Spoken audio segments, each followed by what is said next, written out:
Okay. All right, Travis, Brandon from Home Ladder. It's exciting to have you guys here today. Thanks so much for coming on. As I understand it, you just celebrated your 2-year anniversary. Congratulations, guys. You're about 460 doors, and you're in the greater Phoenix area, correct? That's correct. Yeah. Thank you, Jeremy. All right, great. Well, I know my interviews. The reason that I wanted to jump on is for a number of things, but you guys have done some amazing things in 2 years. I think people just hearing that 2 years, 460 doors, they're already saying, "Wow, those guys are moving fast." So the first thing I want to ask you is that if I was a prospect and I called you guys up, how would you introduce yourself as a property management company? I would say first thing I say is we're local first. So Phoenix is our home market. It's where we're building our team. Everyone that works for us lives here locally, knows the valley well. Property management is our specialty, but real estate investment is really our passion. So that's what we're going to help you do is invest in real estate and be successful at it. Oh, great. I love that you use some insider terms there, like the Valley, that will really show that you're local. Who's an ideal client for you guys? Who are the people signing up with you? We really prefer to work with the intentional investor, somebody that wants to build their wealth through real estate, believes in long-term appreciation, believes in cash flow, and also wants to take care of their properties and take care of their residents. That's our ideal client. Great, and I just want to give a flash forward to something we're going to talk about with chaos and disorder. Who's not an ideal client for you? A slumber would be the not ideal client, right? Somebody who doesn't want to take care of their property, wants to band-aid fix everything, rent the property out as is in horrible condition. We know that attracts horrible tenants that we don't want to stick our team with. We don't want our team to have a horrible experience with an owner where they're having to fight tooth and nail to get every repair done, every price reduction done. Yeah, that makes sense. I think a lot of people can relate to that. One of the ways that you came on our radar for this interview is working with our team. We just saw you create a barrage of fantastic reviews. And then you were reporting back that the sales were getting easier and that the conversations were going more smoothly, in large part because of the reviews you were getting. So I don't have my notes exactly in front of me, but I think you added around 200 reviews very intentionally. Kind of want to walk us through what the thought process was there and how you did that? Yeah, absolutely. I think let's start back when we founded Home Ladder. We knew from day one that reputation mattered, and that your Google ranking is like the first thing that most prospective owners will look at, and prospective tenants, considering where they want to live. So we started out with getting Google reviews. It was from day one we started getting Google reviews from our first clients, from our first tenants. Just kept asking.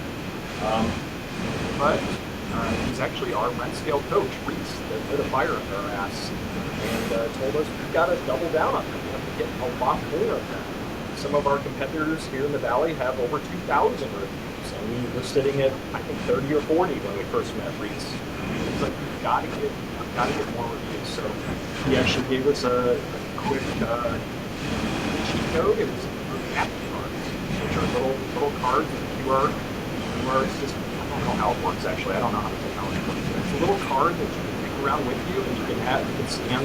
Somebody can scan with their phone and give you an instant Google review. So we bought those, gave them to the team members. They started taking the moving orientation, meeting clients, meeting vendors, everybody we interacted with. We were asking for reviews. So that helped to steadily grow our reviews. But we got another challenge from Reese just recently. He said, "Hey, you guys are doing great on reviews, but I think you can do better." So Brandon and I discussed one weekend, and we said, let's come up with a contest for our team where whoever gets the most reviews can get an extra bonus for doing that. So we started off the month and released the competition to the team, and it was just amazing. Like overnight, we saw, I don't know, there was 50 calls that first weekend. Right? Yeah, that came in just Wow. We were, yeah, I mean, obviously with picking up a competition like that, like sometimes people take it seriously, sometimes they don't.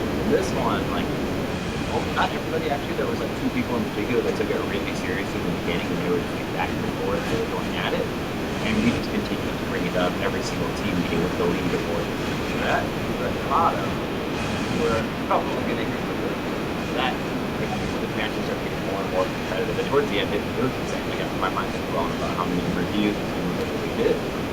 I feel like we really went about it the right way, building into the company. Obviously, there's a lot of automated systems out there that you can put into your processes and ask for reviews on an automated basis. But if you build it into the culture where your team is actually asking for the reviews, it becomes second nature, and every positive interaction they have, they ask for a review. And yeah, I feel like this is really a good way to grow them organically long term. So I should clarify, so Travis and Brandon, I know this, you guys are the owners of the company, but it sounds like you didn't get a lot of these reviews yourself. You actually systematized this, like we always talk about, and you got your team to go get them. Is that correct?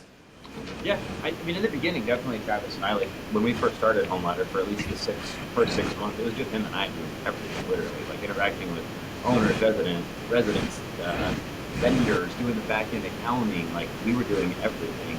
And so we did get quite a few reviews in that time frame, but like Travis said, we kind of stagnated once we brought the team on. We hadn't really thought about making it part of the team culture, we focused on that, and yeah, we've been able to triple the amount of reviews that him and I got.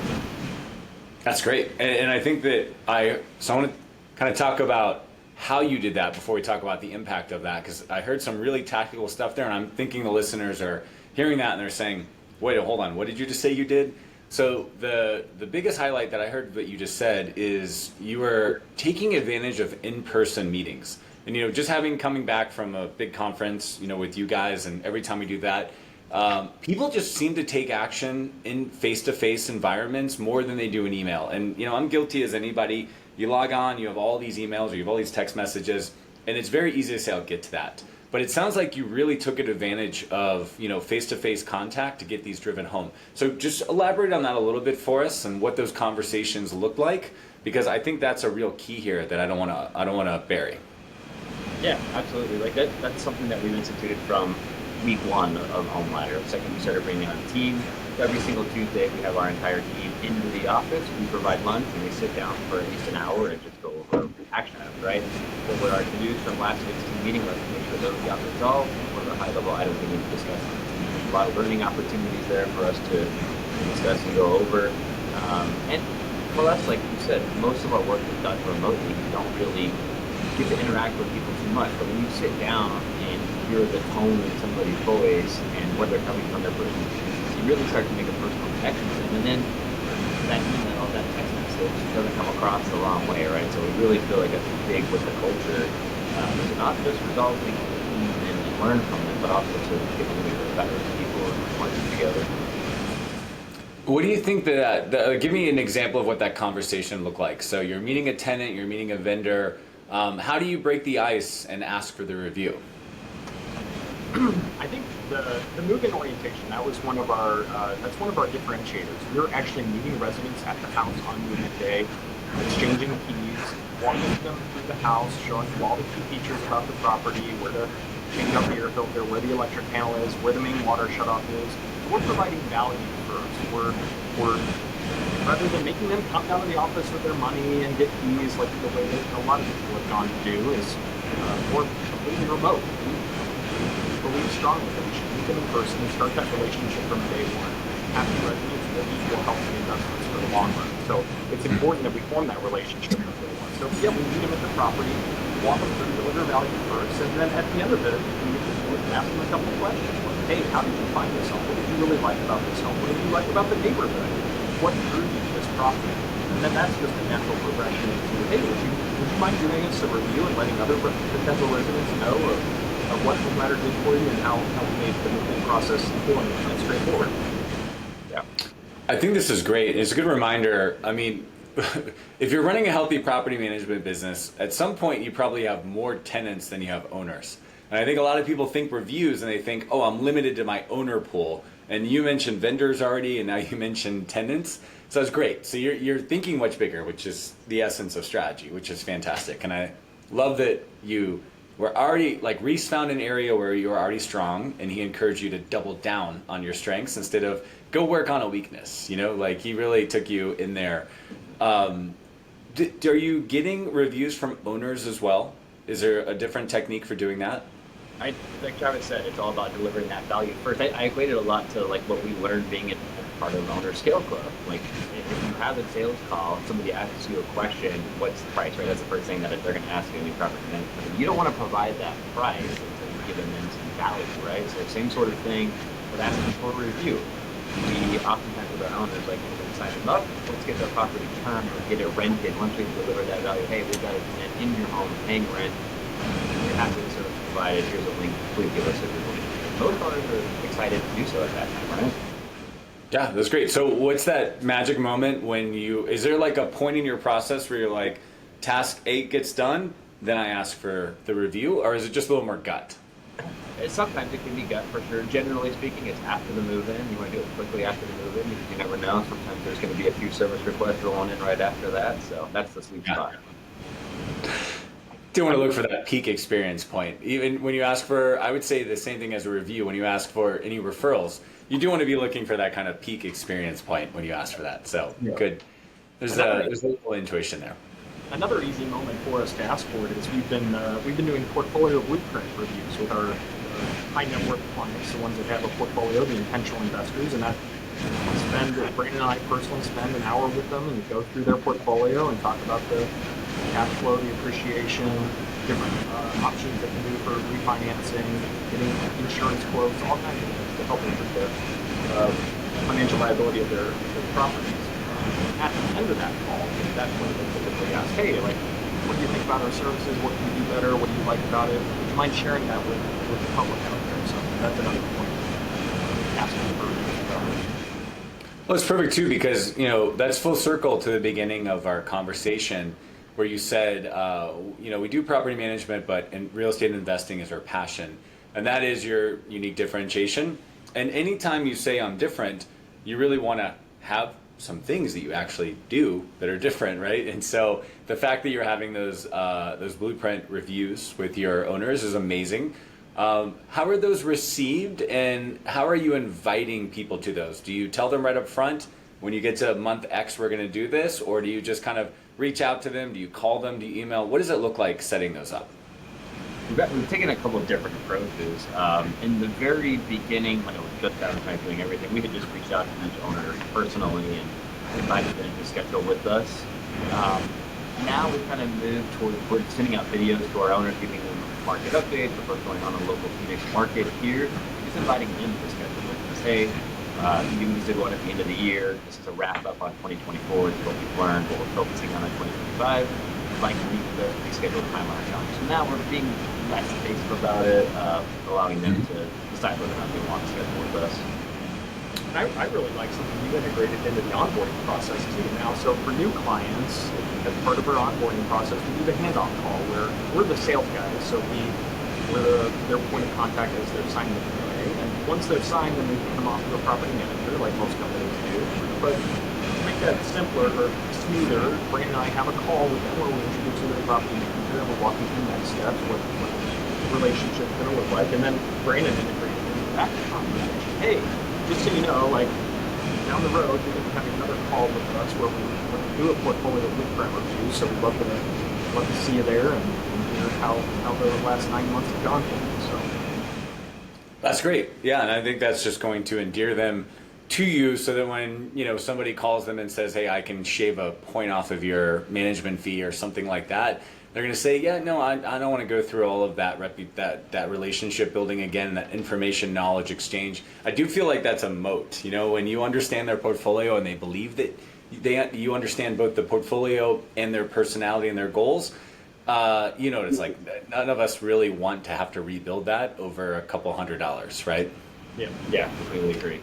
Obviously, we're having these conversations when we first onboard them as well, right? Like, what are your short and long-term goals for this property? So we notate that and we follow up in the conversation in a year. Like, let's see, did you meet these goals? Are you still on track? Have you shifted?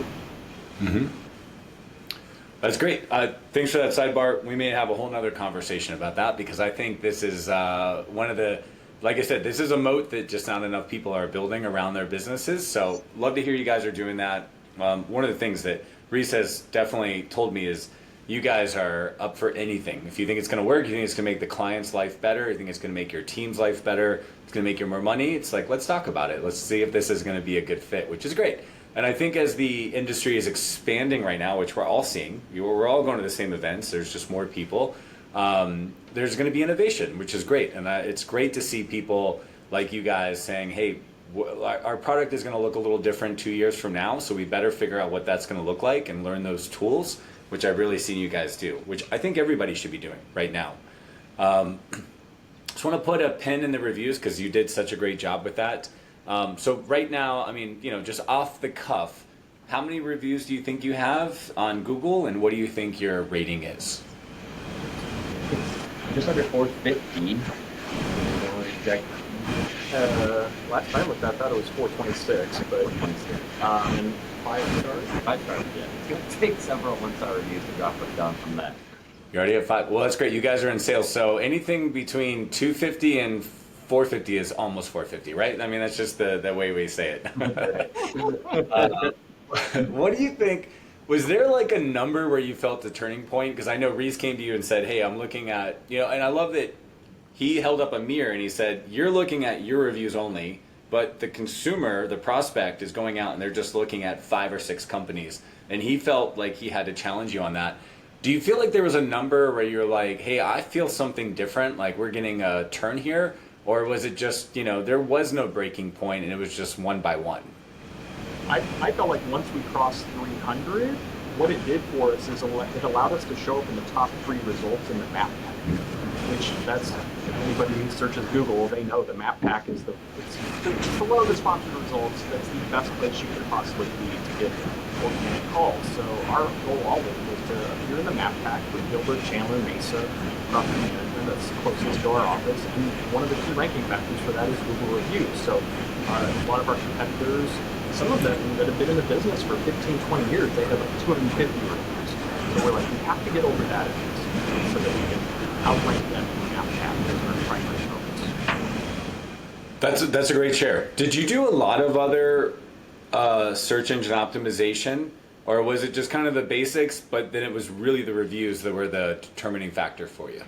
We've definitely done some other SEO work, but for the map pack rankings, Google reviews are one of the top ranking factors, other than the location of your office, which you can't really change unless you want to move. So, yeah. Well, I've always said this, I used to be in SEO. Google is a popularity contest. And so it makes total sense that if everybody's talking about you good or bad right now, and by the way, that what they care about is the reviews because that's their product, then you're going to move up. So that's a great share, and I really appreciate because, sometimes you learn these lessons on a technology like Google in like say 2018, and you wonder if they still work today. And so I love that in 2025, like it definitely worked for you because it is a strategy and it's going to work until it doesn't work. We should just run that play as much as we can run it, And I'm guessing you guys know this, Google reviews are never done, right? So if we had this call in 2 years and you're like, yeah, we did that thing, Jeremy, but we're done we had enough reviews, we're good. Google is not going to play very, very nicely with that. So I want to kind of transition. I love that my favorite thing about this is the way you scaled it. It wasn't just you guys staying an extra 30 minutes every night and calling everybody and begging for reviews. You kind of baked it into the work that you are doing. You talked to your employees about it. You gamified it, for lack of a better term. You made a contest. So watching you guys grow so quickly, one of the hardest things about a small business is how do you kind of maintain that culture? What do you set in the culture? Because every company has a culture, right? It's either intentional or non-intentional by default. So what were some of the things that you would share to somebody else that wants to create a culture where if you guys went off for whatever reason to a conference in Guatemala for the next 3 weeks, everybody would still be getting reviews? Walk us through how you've kind of institutionalized that with the team.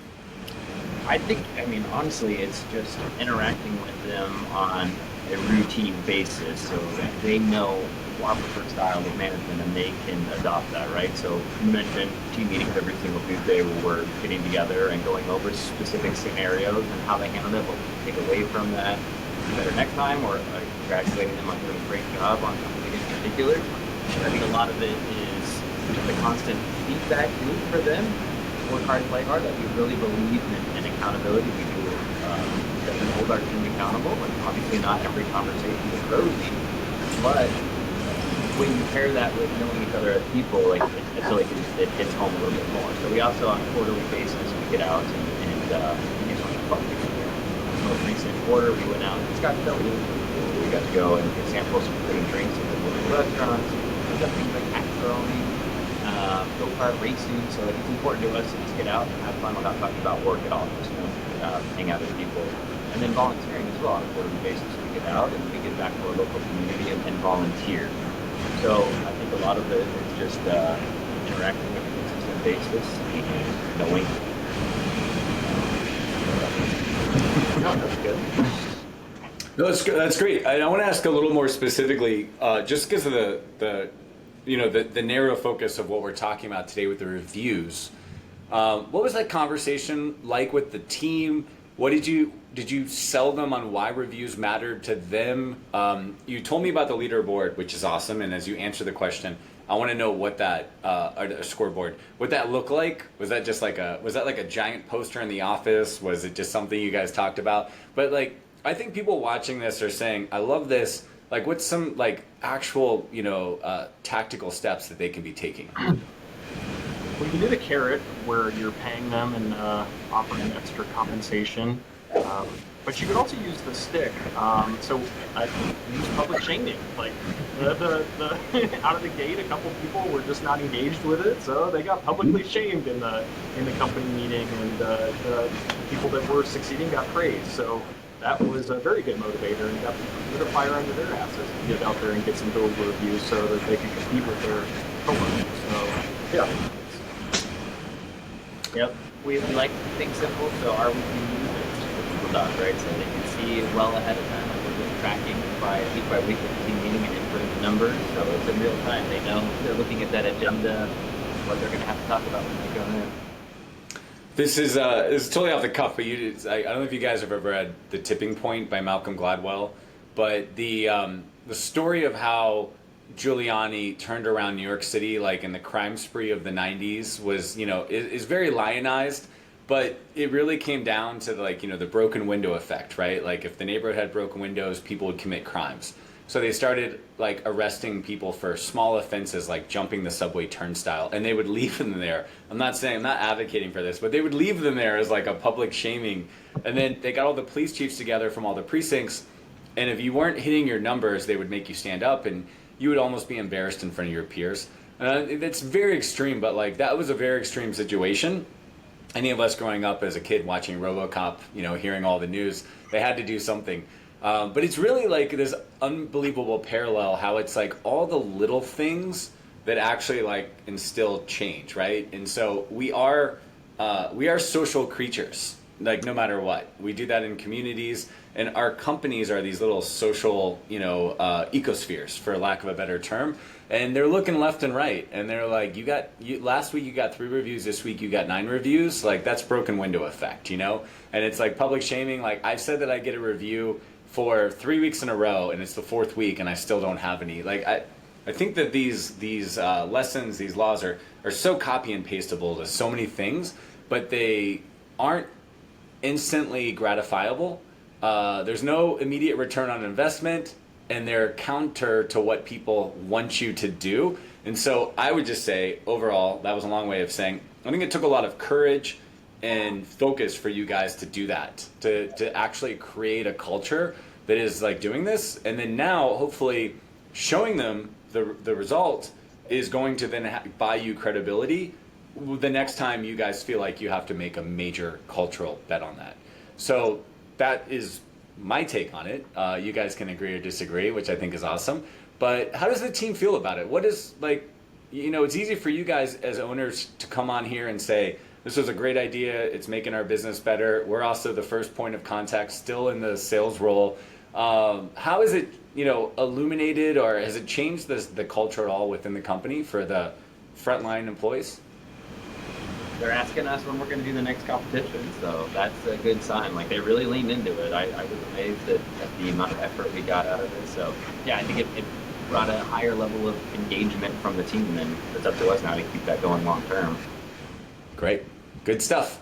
And for us, like I'd say the biggest translation is it has made the sales cycle so much easier. Like that Yes. phone rings and people are seeing our Google reviews. It's almost they're no longer interviewing us, and we're interviewing them.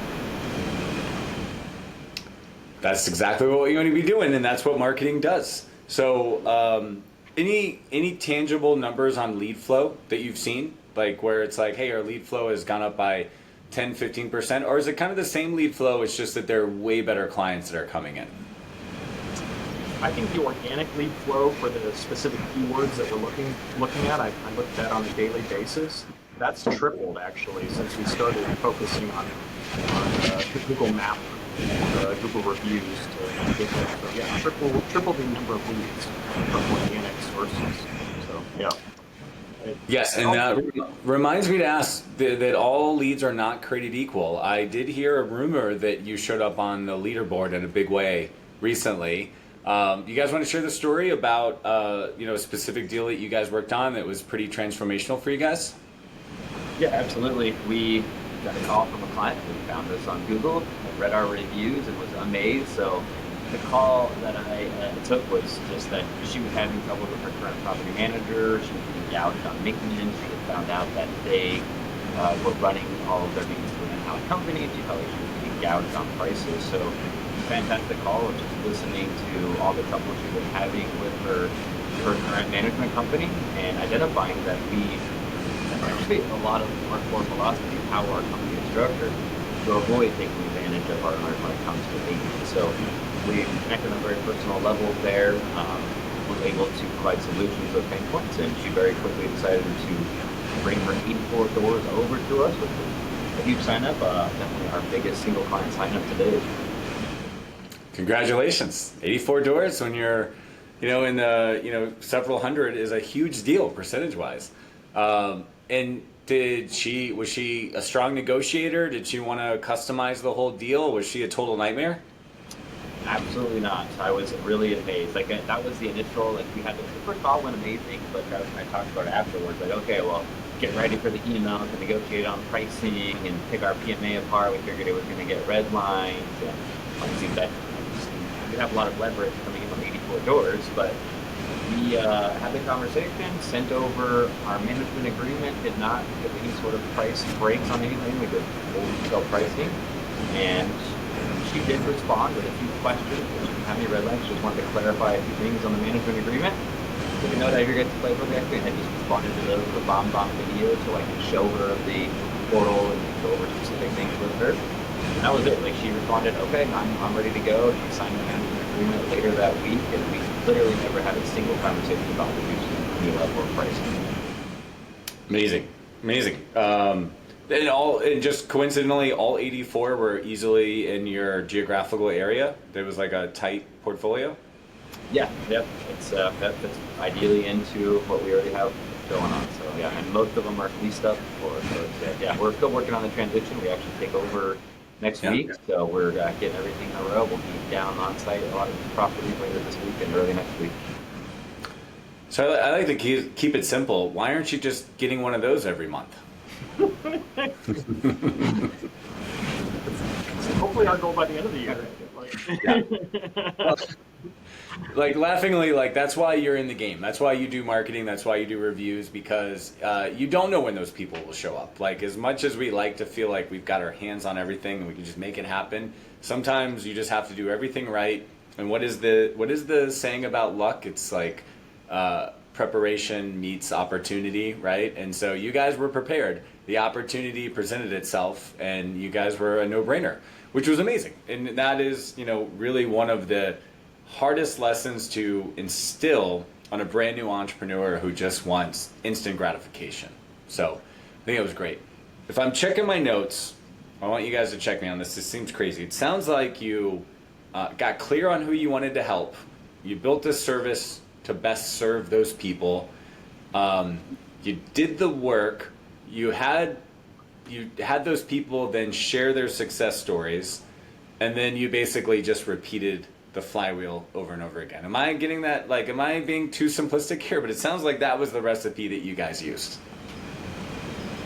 Very much so, yeah. Yeah. Crazy. seems like what every business should be doing, right? I mean, it's just crazy, but no hacks. I mean, you had amazing tactics along the way, like using the cards that you mentioned, and you showed up. But the fundamentals are sound. You knew who your client was. You made sure that you built your service to best serve that person. You executed on that service, and then you reminded them that you were executing on that service, and you asked them to tell others about it, and you guys tell others about it. And sometimes I think we just way overlook those fundamentals because we want to play with the new AI tools, we want to do all this new stuff, and we just forget about those fundamentals that always work in a service business. So I think that's amazing that you guys are doing that. Anything you want to add to that? Because I don't want to be oversimplifying your success. No, I think that's very well said. Like, we believe in simplicity. We don't want to overcomplicate things. It's just create a system of accountability and be consistent with it. Amazing. All right, well, what's next, guys? Here we are, early 2025. The world is a crazy place. Technology is coming left and right. The economy is, either on fire. Either way you look at it, good, bad, we'll find out. Things are amazing. More people are investing in real estate. I'm stoked about where we are right now, to be honest with you. What's next for you guys? I think there's three main things that are top of mind for us. One is Yelp. So we've conquered Google, or for now, like we've got a good start on Google, but Yelp we've never had a presence on. So we just signed up for our profile a couple weeks ago. I believe that might be our next contest, is let's start building our credibility on Yelp just like we have on Google. So Interesting. That's going to be one of our approaches. The second I'll be one honest, I didn't see that one coming, but keep going. I did not see that one coming. That's great. The second one is the accidental landlords. Like, our phone still rings off the hook with accidental landlords, people that are faced with the rent versus sell decision. So I feel like that's going to be our market for the next year or two, potentially longer. So we're really focused on serving that client and knowing that it's temporary, knowing they probably won't want the portfolio blueprint review out of the gate, but hopefully we can show them the value of that and convince them that real estate is a great long-term asset to hold. And then the third thing is brokerage. To your point, like, we've got CNBC going on the big screen right here. We're watching the stock market turmoil that's going on. I have a feeling it's going to be a buyer's market here soon for the real estate market again, and we can finally go to our investors and say, hey, we've got potential properties in Phoenix that cash flow and will make great long-term investments. So we're going to focus on that and make sure that we've got the flywheel in place so that we can handle volume on that and hopefully grow investors' portfolios. Well, if you're putting together an investor list and you're sending out deals like that, put me on there. I think that's amazing. You guys are awesome operators. I believe in the market, and I also know a little bit about the market you're in, and it was so hot that I'm sure that everybody kind of hit the brakes and they were letting some of the air come out of the market. So I think those are great. So some of those I saw coming, some I didn't, which is good. And so I want to key in on the accidental landlord more than anything. One of the things that I've really enjoyed watching you guys do is put yourself out there. You've got the YouTube channel, you've got some social media. I think anytime we meet clients, we can almost instantly recognize some of their skill sets. And you guys are very likable. I will never say this in public. You're really, articulate. You know what you're doing, but you're not afraid to make it fun. And I think that real estate investing is such a serious thing. And I can Google, NOI, right? And I can find a black and white answer, and it may not resonate with me. I can, kind of like go sign up for somebody's, 7 reasons self-manager should work with a professional manager, and I may read it and it doesn't stick with me. But you guys have this fun stick of chaos and disorder. So I would be remiss if I didn't ask you guys to kind of share the vision for that, and then is it made any traction for you? Because I think this could be the way that you really focus on the accidental landlord. So tell the group what this is. So chaos and disorder are 2 fictional characters that we came up with. They're probably the worst nightmare tenants that a landlord could ever experience. Brandon plays chaos, I play disorder, and we just we show different scenarios that we've encountered as property managers over the years, different situations that bad tenants can create for landlords. And we put that on film for our potential clients out there to not only relate to, but also laugh at. your first question is, what does our ideal customer look like? And our ideal customer likes to have fun. Real estate you can have a lot of bad news in real estate, so it's important that you have a mindset that you can bring humor into situations whenever possible, and make things a little bit more lighthearted than they might seem otherwise. So yeah, chaos and disorder are characters designed to elicit the phone calls, basically, from potential owners that are scared of getting tenants like that. We've got proven processes and systems in place to help avoid tenants like that, so we think that's great value we can bring to landlords out there. Has it worked at all for you? Have you had any calls where they're like, I can't believe I'm calling the guys in overalls with the bourbon bottle? Like, has it created any fun stories? It has. We definitely got a few easy signups as a result of that, but more in the industry so far, right? Like, we've got a lot of reactions from our fellow property managers within our firm. But yes, it has translated to signed doors, but people are appreciate the fact that we have a sense of humor. And honestly, like, the very first one we put those out, like, Howard and I had a lot of trepidation. Like, are we really gonna put this out there? We were worried, like, is this a reputational risk? Are we doing more harm than good here? But we went back to our original focus on home letter. Like, this is a lifestyle company for us. Like, this is our baby. We want to have fun. Like, obviously we take it very seriously, and we're in this to provide a life for our team and for ourselves. And it's a great service to our owners, our tenants, our vendors. For us, we want to have fun along the way. And that something really resonates with us. If you're an owner out there that sees these advertisements, like, oh, these guys are completely unprofessional, I would never work with them, that's totally fine. You're clearly not the best fit for us. Not everybody is. So yeah, we really lean into it. I think what we got 7, 8. We've done 7 of them now. Well, I love them, and I think you're crystallizing the fears that people have, which is a great marketing strategy. But I'll also say this, guys. Nobody wrote any business books about people that played it safe and did exactly what 10 people did before them, because you know what? It's just, one, it doesn't always work, and two, it's pretty boring when it does. So I'm loving chaos and disorder. Love that you guys are taking risks. For the people watching that is just as in love with you guys as I am, how can they follow you? Where can they see what Home Ladder is doing? I'd say follow us on YouTube. That's where all of our videos go, but we're also on all the other social media platforms. So LinkedIn, Facebook. Yeah, we're all over.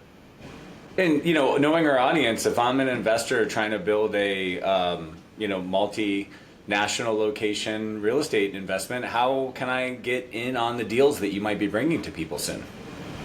Go to our website, homeladder.com. We've got a newsletter sign up on there where you can get the deals delivered directly to your inbox. Great answer. I was so hoping that you would actually have an answer to that, because I think every property manager should, and so many don't, which is amazing. Well, Travis, Brandon, this has been fantastic. We spent a lot of time together. I really enjoy what you guys are doing. You guys are true entrepreneurs in my mind. You are actually taking what you know works well and adding the icing on the cake, and I think that's a recipe for success. So really appreciate getting to watch the journey. Thanks for that, Jeremy. All right, we'll see you soon. See ya. All right, let's hope that recorded.